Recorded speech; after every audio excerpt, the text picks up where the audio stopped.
So we just left a meeting with the mayor, the chief of staff for the mayor, the fire chief, and the chief of police. In this conversation, we were trying to figure out from the city, get a little clarity on what happened in the case of Mr. Michael Osborne.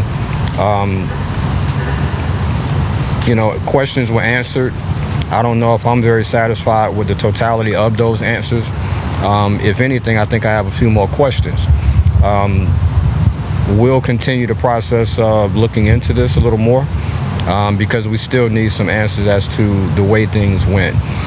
There were things in this conversation that, quite honestly, they contradict other things that have been said in the past by administration individuals. So I need to get a little clarity by doing a little bit more research, if you will. So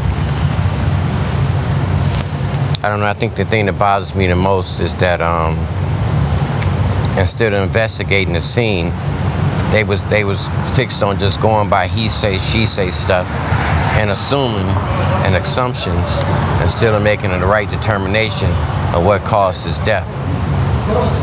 And that's something they're gonna have to live with and fix and correct for future procedures, because I don't see where you just walk on a scene because somebody tell you that person died and this is what they feel they died from.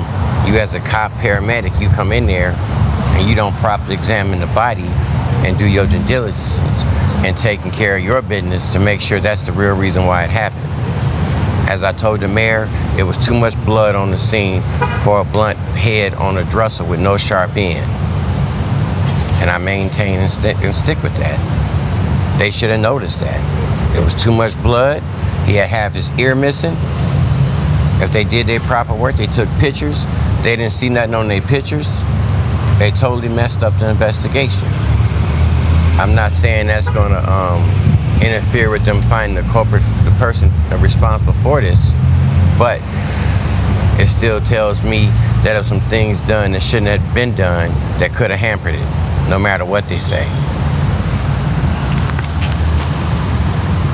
So for me, I want to also say this, that some of the things that we do at the Ant-Mound Foundation, we deal a lot with the younger people in the population. And we're so quick to tell young people that, you have to be accountable for your actions. You have to be responsible for the things you have going on. And we're quick to want to put consequences to it. And I'm saying that one of the greatest examples of taking accountability, or people that should take accountability, is here right now. And I want to make sure that when we have people like Zaire here who are experiencing government possibly for the first time and how it operates, I don't want to send a message that if you are in positions of power, you can do and say whatever you want to say and do without any fear of consequence. We can't send that message, because if we start younger and younger sending that message to people, it makes them think that's normal, and it's not. So for me, I have multiple reasons for why it is that we need to pursue this situation, and one of those reasons is not only so that the family can get a proper understanding, but also for the younger people around here to understand, you know what, this is the way this procedure is supposed to go, and we have a checks and balances around here for a reason. And community organizations like the Ant-Mound Foundation, we're here to hold everyone accountable, and that's what we're going to do. Thank you.